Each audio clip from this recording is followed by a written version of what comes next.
God, এত ভালো ভালো খাবার আজকে ডিনারে। হ্যাঁ, আজকে না ভাবলাম যে একটুখানি চাইনিজ রেসিপি খাই। রাতে মানে দুপুরবেলা আমি কিচ্ছু রান্না করিনি, শুধুমাত্র আলু সিদ্ধ, ভাত আর ডিমের পোচ রান্না করেছিলাম। তাই ভাবলাম যে রাত্রেবেলা বরমশাই সারাদিন খেটে খুটে বাড়িতে আসে, একটুখানি যদি রেস্টুরেন্টটাই বাড়িতে হয়, মানে সেই আশায় আজকে বাড়িতেই দু রকম চাইনিজ রেসিপি বানিয়েছি। দেখো, এটা হচ্ছে মোটা ম্যাগি। হ্যাঁ, এটা কি বলতো, এটা মোটা একদমই ম্যাগি। মানে পাতি স্টাইলে আলু, তারপরে গাজর, বিনস, পেঁয়াজ, ডিম দিয়ে মোটা ম্যাগি। মোটা ম্যাগি না, সরি, স্প্যাগেটি, ওইটাই মোটা ম্যাগি। যাই হোক, ওটা বানিয়েছি। আর এই দিকে হচ্ছে একদম ইয়াম্মি কর্ন চিজি পাস্তা বানিয়েছি। এটা আশা করি প্রথমবার আমি করলাম, আর এটা রেসিপিও তোমাদের সাথে শেয়ার করে দেবো একটু পরেই, মানে কোনো একটা নেক্সট ভিডিওতে। চলো, এটা খেতে কেমন হয়েছে রাজাকে এখন দিয়ে দিই, ও টেস্ট করে নিক, আর আমার জন্য ঠিক সেমভাবে এই থালাটা পরিবেশন করে নি। দাঁড়াও, একদম দারুণ গন্ধ বেরিয়েছে, কিন্তু খুব সুন্দর গন্ধ বেরিয়েছে। Looking nice. ভালো লাগছে না দেখতে? রেস্টুরেন্টের মতো লাগছে। হুম। চলো, এটা খাওয়া দাওয়া করা যাক তারপরে। চিজি তো পাস্তা। না না, এই ভিডিওটাই তোমাদের সাথে শেয়ার করবো যেটার মধ্যে চিজি পাস্তা বানালাম, চিজি কর্ন পাস্তা। চলো নাও, খেয়ে নাও কর্ন পাস্তা। আগে কোনটা খাবো? আগে তোমার যেটা ইচ্ছা। মোটা ম্যাগিটাই আগে খাবো। মোটা ম্যাগিটা তো সবসময়ই খাও, ওরকম নর্মাল একটা চাউমিন, এটা একটা নর্মাল। এটা কেমন হয়েছে খেতে সেটাও বলবে। আর চিজি পাস্তাটা মানে উইথ কর্ন, তারপরে বিভিন্ন রকম ভেজিটেবল আছে, বিভিন্ন রকম না, পেঁয়াজ আছে আর ক্যাপসিকাম আছে। এটা রেসিপি তো এক্ষুনি তোমাদের সাথে শেয়ার করছি। চলো, কেমন হয়েছে খেতে আগে বলুক। কি ভালো হয়েছে? আমার এটা বেশি ভালো লাগছে। তাই? তাহলে চলো বন্ধুদের সাথে এই রেসিপিটা শেয়ার করেই দিই, তাই তো? হ্যাঁ, চলো রেসিপিটা একবার চট জলদি তোমরা দেখে নাও। দুপুরবেলা আলু সিদ্ধ ভাত খেয়েছিলাম, তাই আর ইচ্ছেই করছিল না রাত্রেবেলা অন্যরকম একটুখানি কিছু খাবার জন্য, তাই মনটা ভীষণ চাইনিজ খাবার খেতে ইচ্ছা করছিল।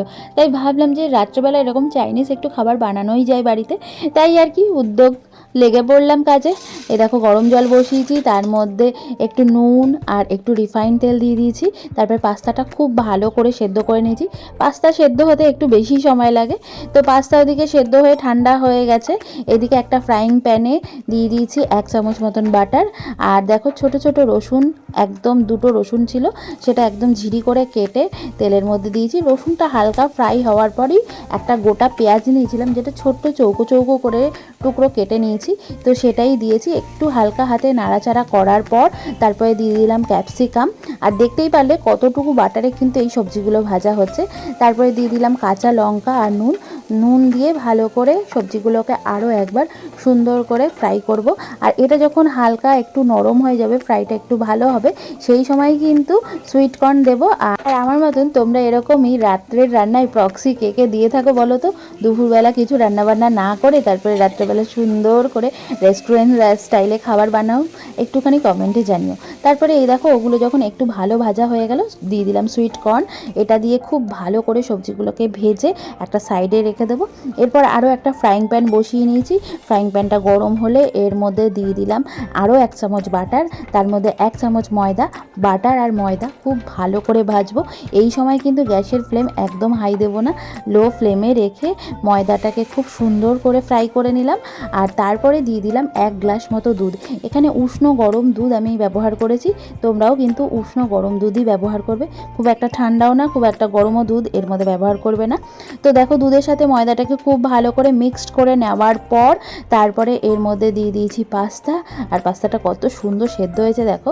তার মধ্যে চিলি ফ্লেক্স, অরিগেনো, তারপরে পিৎজা সিজনিং, এগুলো একটু দিয়ে দিলাম, কারণ এটাতে টেস্টটা আরও বেশি আনবে। তো তারপরে 1/2 চামচ মতো নুন, আর হচ্ছে 1/2 চামচ মতন গোলমরিচের গুঁড়ো, আর সাথে এই যে চিজ, যেটা না দিলে তো এই রান্নাটা সম্পূর্ণই হবে না।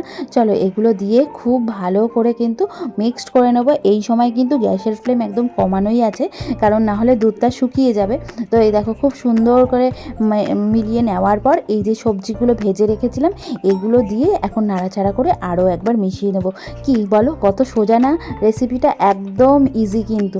তোমরা এটা বাচ্চাদের টিফিন বা নিজেরা বড়রা চাইলেও খেতে পারো, কিন্তু খুবই ভালো খাওয়া। তো যাই হোক, আমার ভিডিওটা তোমাদের কেমন লাগলো? ও, নামানোর আগ দিয়ে একটুখানি বাটার দিয়ে দিয়েছিলাম যাতে গন্ধটা আরও বেশি ভালো হয়। কেমন লাগলো ভিডিও জানিও। ভালো লাগে লাইক, কমেন্ট, শেয়ার আর ফলো করতে ভুলো না।